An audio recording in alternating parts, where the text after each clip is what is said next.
This is Lindsay Mann from cloud9stampers.com, and I wanted to share with you this really fun pop-up diorama card. Okay, so when you send it in the mail, it goes like this, and then whoop, look at that. Oh my gosh. So this card was taught to me by my friend Diana Gibbs about 1,000,000 years ago, and I've just sort of modernized it to some of our current products from the annual catalog. I love the Whale Time Suite, and I am going to show you how to put this together. So let's get started. If you're watching this video as part of the September 2020 pop-up class, and you'll have received a kit that looks like this. It includes all of the bits and pieces to put this card together. So let me show you how we did it. So the first piece of paper is just jade, and this piece of paper is 8.5 by 3, and then I scored it at 2 inches on either side. So that just makes it so that it's going to have that folded piece like so.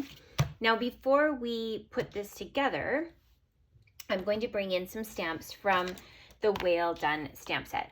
If you don't have this stamp set, don't panic. I'm going to show you how you can do some work with it without it. But let me just show you if you do have this one. So these little bubbles are super cute, and we're going to go ahead and just add bubbles all over the outside of our project.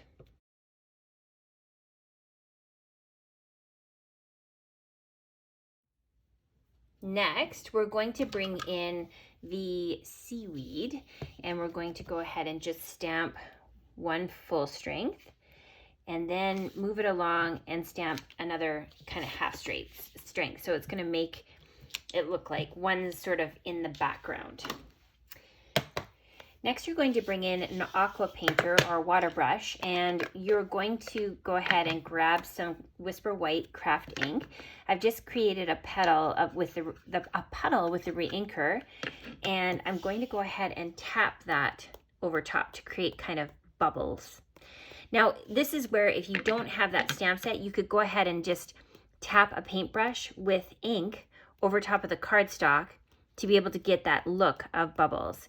And you know, you could really even use your markers to be able to add seaweed to the edges if you don't have the stamp set. So we'll set this aside to dry. The next thing we're going to bring in is the pool party paper. So this one is 6.5 inches by 3 inches, and I've scored it at 1 inch on either side. So this is going to make the middle layer of that diorama pop-up. Now, I ran this through the embossing folder that coordinates with the Whale Time Suite. So it has a really subtle but fun sea texture to it. Now, one thing I'll point out about both pieces are there are some circles. So you can do this with either punches, or you can do it with the layering circle dies. I used punches. So when you're going to punch out the framed part of it, what I did was I went to the center and I pushed it all the way up, and then I punched, and then I went over to the edge where the score line is and I punched, and then I went over to the edge where the score line is and I punched, and that gives you that trio of circles to be able to look through. Same thing over here. I used a 1 1/4 inch punch. This isn't something that Stampin' Up! Carries anymore, but again, you could easily bring in 2 different sizes of the layering circle punches to be able to make the 2 different sizes to recreate this card. Okay, so that's those 2 pieces. Next, I'm going to bring in a Whisper White piece. So this one is the same as the Just Jade piece. It's 8.5 by 3, scored at the 2 inches on either side. So this is going to fold up like so. And the thing that I love about the Whale of a Time Designer Series paper is it has these great images in it. So we have this image that's pre-printed to make it look like a sea scene. So I'm going to go ahead and use my Stampin' Seal, and I'm going to add that to the background, just like so. And it's 3 inches by 4 inches, like that. So we've created that look. And then again, this paper is amazing because it has images that coordinate with the Whale Time punch, builder punch. So I just cut out the whale image, and now I'm going to use a dimensional maybe 2, to pop that up in the background.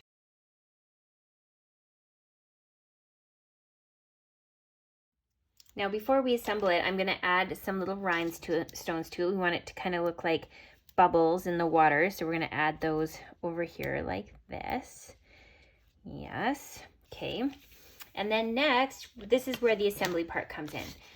Okay, so the first piece is going to go in like this. And then the second piece is going to go over top of the Whisper White like this.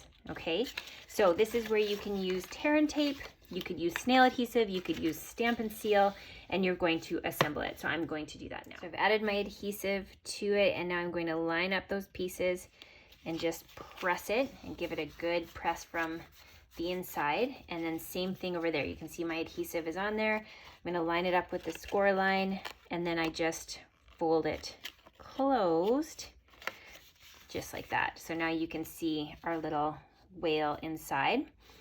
And then same thing with this side. So I'm going to put snail over all the pieces just like that. I'm laying it on thick because it's a moving card. Sorry, this is stamp and seal, I should say.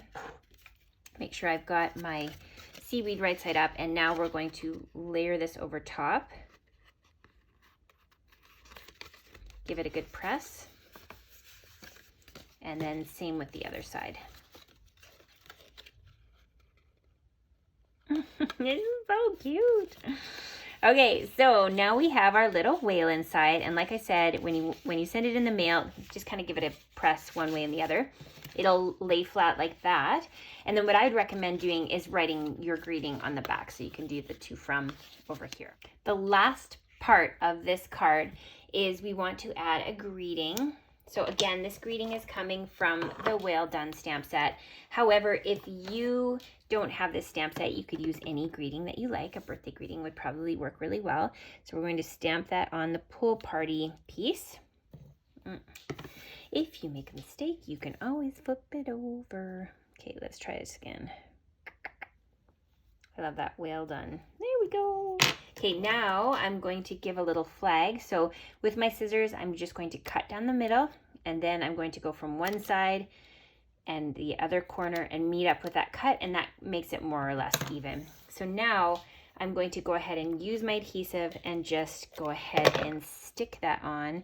You could kind of walk it off the edge, and then this is a trick I do often, is I use a piece that's longer and then just cut off what I don't want to see. So yeah, there you go.